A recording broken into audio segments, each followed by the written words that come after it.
It's not a walkthrough, playthrough, review, anything like that. It's just me playing the game badly so you can see what it looks like.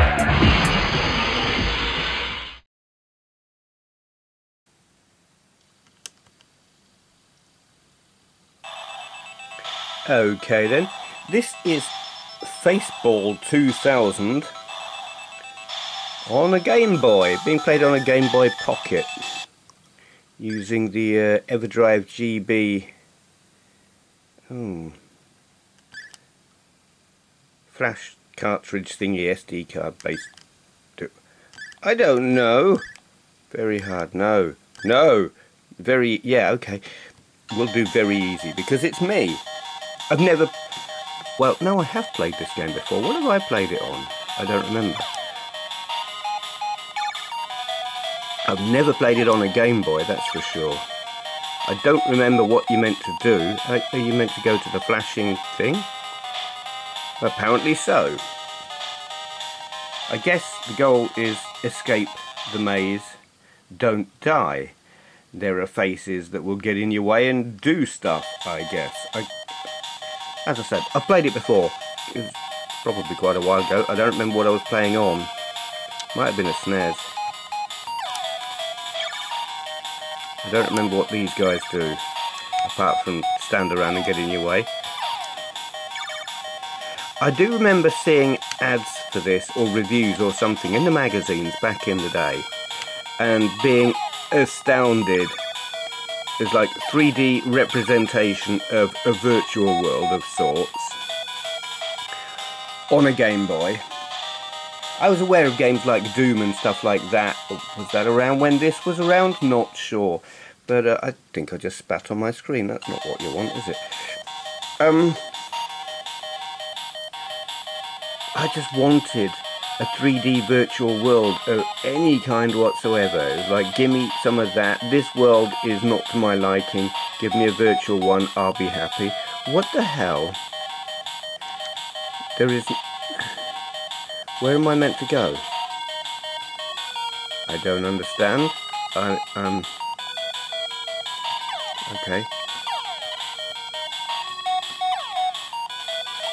Okay then. Sneaky.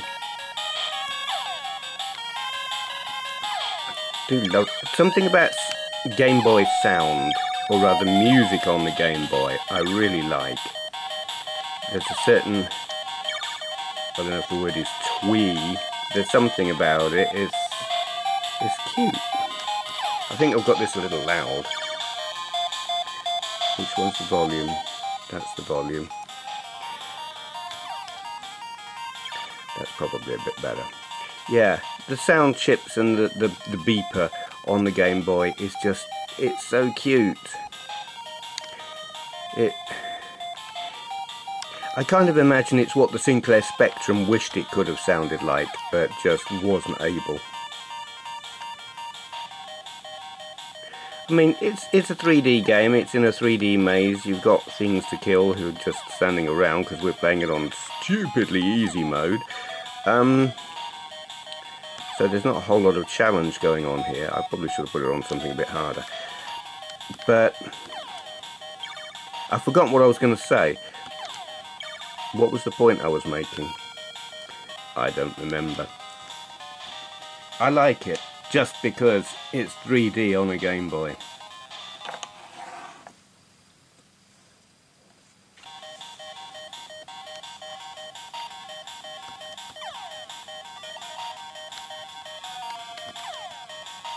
I think I'm in two minds when it comes to making these Game Boy videos. If it's a Game Boy game, you know, just going to be black and white, shall I do it on a black and white Game Boy or use the GBA SP, because that does, well, it's easier to record, but also shows up better. How contrast about? Oh, that's maybe a bit better. Yeah, I'll leave it there. What looks good to me and what looks good to the camera are not necessarily the same thing because of the viewing angle. I should check it in the camera before I hit record, really.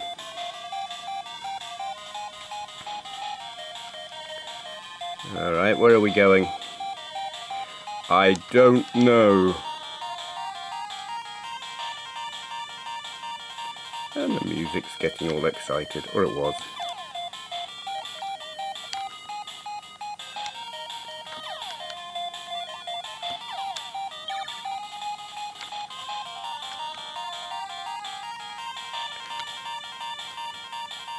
Something about doing these standing up. I talk less. I don't know, maybe it's just a physical exertion of standing here. I can't stand and speak at the same time. Something like that. You wonder why I play badly. God. Okay, I think I'm going to stop. Touch the pod. Okay, I'll carry on. We've got to see what this pod is that I've got to touch, because everybody wants to touch a pod.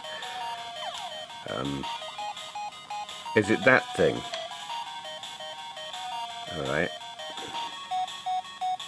Use a pod. To use a pod, push against it. Okay? And press B. There we go. Pods like this. God. Contain items. And clues. Splendid. What did that contain? Did that contain anything? I don't know.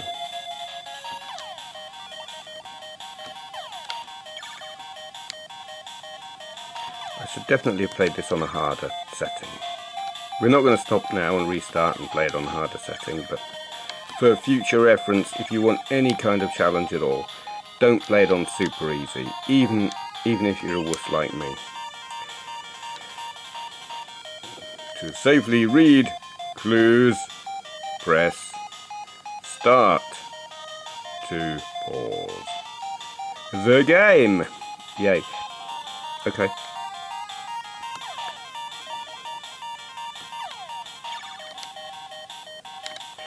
Well, I don't think we're in any danger at the moment, so we won't need to worry about pausing. Sometimes... what? Oh. Did I say so? I may have read that wrong. Whatever. Oh look, we have movement. So it's going to get challenging now, is it?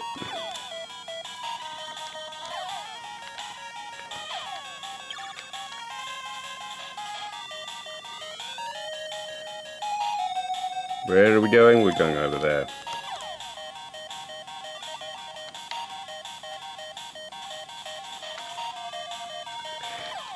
I'm possibly today going to dig out my... I've got one of those Super Game Boy cartridges that you plug into the SNES, so you can play your Game Boy games on your telly.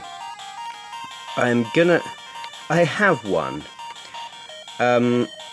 Since I moved to this place, most of my collection is in boxes, many boxes, on shelves, and you know, they're just normal cardboard boxes. I have written on them, but they're also covered over with throws. Basically, I don't know which box it's in. What's going on here? Have I got to find a pod to... No, stupid. It's flashing. You just go straight to it. A door. Yeah, I'm going to see if I can find my Super Game Boy cartridge, and I may have a go at recording Game Boy games that way. I have options. I have several or many options, and it's like, I like the authenticity of playing it on a Game Boy like this, but it's not the easiest way of doing it in terms of oh my god, my back hurts because I'm bending over to play it, because the Game Boy's on a desk, camera's right in front of me pointing down towards the desk and the Game Boy. Come on, you.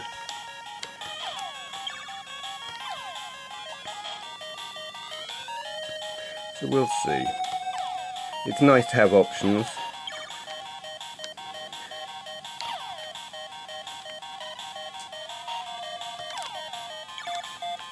That would seem to be a good time to shoot the moving ones. Wait until they run into a wall and then they stop.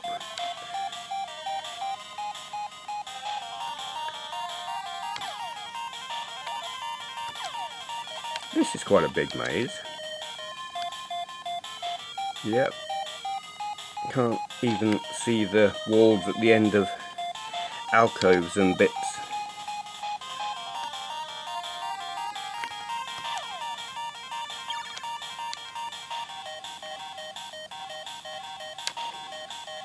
So it would be possible to miss stuff, possibly. God.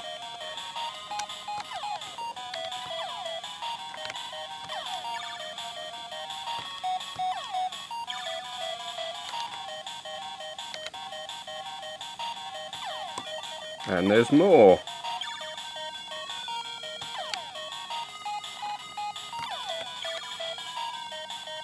And we're out of there. Okay, I am going to stop there because otherwise we're just going to go on forever. It's a fun game. It definitely is something... Floor buttons. It's definitely something you want to play on a higher difficulty level than super easy. But other than that, yeah, it impresses me. I like the idea that there is a 3D game on the Game Boy. On something that is technically, wow, it's probably on, it's better than a Spectrum in terms of power, processing power and all of that lot, but you know, not a huge lot. It's Z80 based. I don't know. It's not mega, it's more than a Spectrum, less than a Mega Drive, that kind of thing. Yeah, I like it, it's cool. I'll shut up now, because I'm waffling. Thank you for watching. Okay then, today's question for Q&A is from Terry the 2D Maniac. Link to Terry's channel down there. For Q&A, I know the Neo Geo back in the day was quite an expensive machine to own, I'll say. But as I had to wash cars in the neighbourhood and do a couple of odd jobs on the side in my teens to pay for my hobby as things got more expensive and I got older, what was your experience, be it at home or in the arcades, with the machine? And did you get to work in your early teens like I did to fuel your hobbies and passion for gaming and other stuff? Okay, so that's two questions really, and I will cover both of them, and you can't see me now because this is going bright. Yay! I should fix the brightness on here, but I'm not going to. Neo Geo. My experience of the Neo Geo back in the day was absolutely zero. I never saw a home console. Never mind in the shops, I didn't see one anywhere, ever. I was aware of its existence from magazines that I read, and that was it. I knew it existed. I knew it was a very cool piece of kit. I knew I would love one. I knew I would not be able to afford one. And even if I could have afforded one, I wouldn't have known where to get one because I never saw them for sale. Your game shops where I lived, Milton Keynes, none of them had them. Because even though Milton Keynes was a reasonably, or had well-off parts of it, people generally then, they just didn't have that kind of money. It's like, even if you could afford the console, you couldn't afford the games. I think most of the games cost more than the console itself, which was crazy. No, an insanely expensive piece of kit. Never, if I came across Neo Geo games in the arcades, I was unaware of them. I didn't pay them any attention. There may have been some, but they will have been the beat-em-ups. And apart from Street Fighter 2, I didn't care about beat-em-ups at all. I never mind didn't play them, I didn't even look at them. If I saw a beat-em-up that wasn't Street Fighter 2, well, it might have been Pit Fighter, in which case I would have stood and laughed, or Mortal Kombat, and I would have stood and looked and thought, rather play Street Fighter. Other than that, oblivious to them. So nothing SNK did back in the day, it just did not feature in my life at all. I would have loved to have had the console, But then I would have loved to have had the kind of money that would enable me to buy the console, and then I probably would have spent that kind of money on something else. Don't know what. Did I do jobs to pay for my gaming? Yes, I did. Well, I say jobs. My very first job, which I got when I was 15.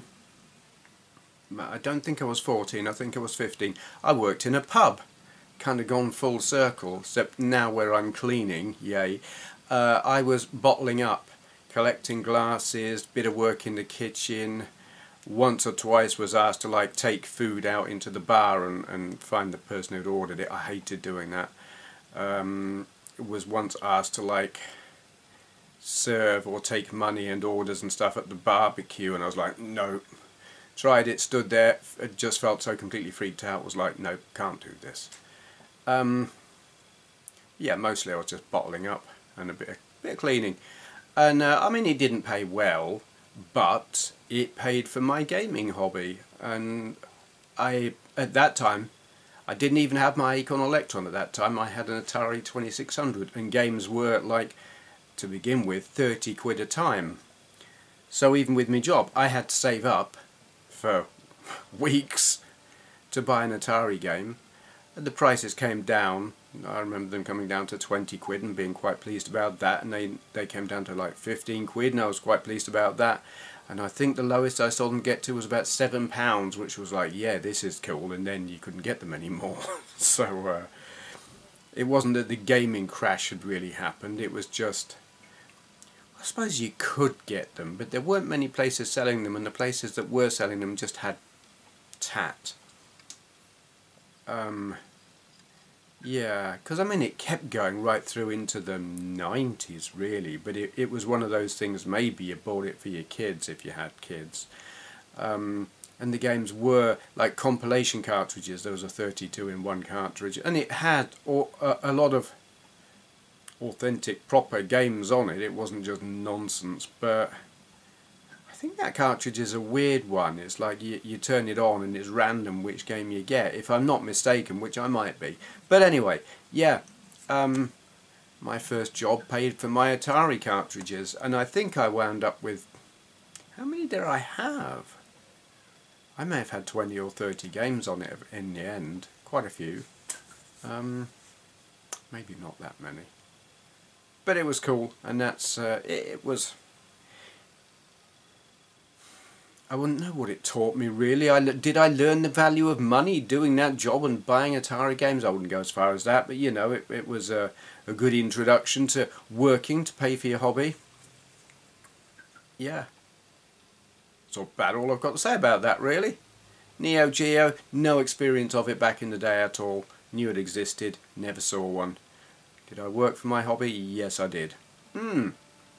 Okay, anyone else who's got any questions they would like answering in a video like this, leave your question in the comments below.